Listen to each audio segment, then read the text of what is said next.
नमस्कार दोस्तों, मैं फैशन डिजाइनर सुरभि आज एक मेजर टॉपिक लेकर आ रही हूँ। कई लोगों को ये डाउट होता है कि जो हम शोल्डर स्लोप लेते हैं, जो शोल्डर को डाउन करते हैं, तो वो क्या डाउन आर्म होल मार्क करने से पहले करनी चाहिए या बाद में करनी चाहिए। इसके लिए आप पहले ये समझिए कि हम शोल्डर स्लोप करते कब हैं। शोल्डर स्लोप जो होती है वो अगर हमारा बैक नेक 1 से 4 इंच तक का है या कॉलर और बैन नेक है तो ही हम करते हैं। डीप नेक में हम शोल्डर स्लोप नहीं देते हैं और अगर देनी भी है तो बहुत ही कम, 1/4 इंच तक ही देते हैं। तो मेन केस तो यहीं पर है। अब यहां पर समझिए method number 1, method number 2। Method number 2 में क्या होता है, पहले स्लोप दी जाती है, बाद में आर्म होल दिया जाता है। इसमें क्या होता है, आफ्टर होती है स्लोप आर्म होल के बाद, इसमें बिफोर पहले होती है स्लोप। अब इसमें से कौन सा मेथड करेक्ट है, तो चलिए ये देखिए। मान लीजिए ये हमारा फैब्रिक है, ठीक है, और यहां पर हमने नेक दी। अब मेरा शोल्डर जो है वो 15 इंच मैंने ले लिया।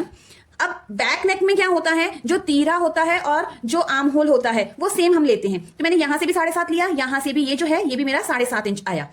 और शोल्डर स्लोप हम कैसे लेते हैं, शोल्डर स्लोप जो होती है वो जितना हमारा शोल्डर है, ये शोल्डर है, उसको हम कितने से डिवाइड करते हैं, 12 से। जब मैं इसको 12 से डिवाइड करूंगी तो 1.25 इंच आता है। तो मैं यहां से 1.25 इंच नीचे आ जाऊंगी, ये पोर्शन मेरा कट गया। अब 1.25 इंच जब मैं नीचे आई तो मेरा ये शोल्डर कितना बचा, 7.5 में से 1.25 इंच माइनस करोगे कितना आया, 6.25 इंच। अब ये मेरा शोल्डर कितना बचा, 6.25 इंच।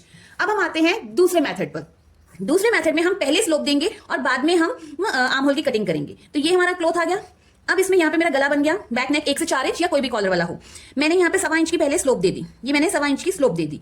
जब मैं 1.25 इंच की स्लोप देती हूँ और यहाँ पर जब मैंने आर्म होल देना है तो इस केस में हम क्या करते हैं, या तो चेस्ट का फॉर्मुला लगाते हैं, चेस्ट को डिवाइड करते हैं 6 से, या फिर हम दूसरा फॉर्मुला लगाते हैं, आर्म होल को डिवाइड करते हैं 2 से -1 करते हैं। तो कोई भी अगर हम फॉर्मुला लगाएं, हम बर्स्ट के हिसाब से या आर्म होल के हिसाब से लगा रहे हैं। तो इस केस में क्या है, मान लीजिए मेरी चेस्ट 38 है, अगर मैं इसको 6 से डिवाइड करती हूँ तो कितना आंसर आएगा, 6.25। तो मैं यहां से यहां तक जो मार्क करूंगी ये वाला, ये 6.25 ही आया।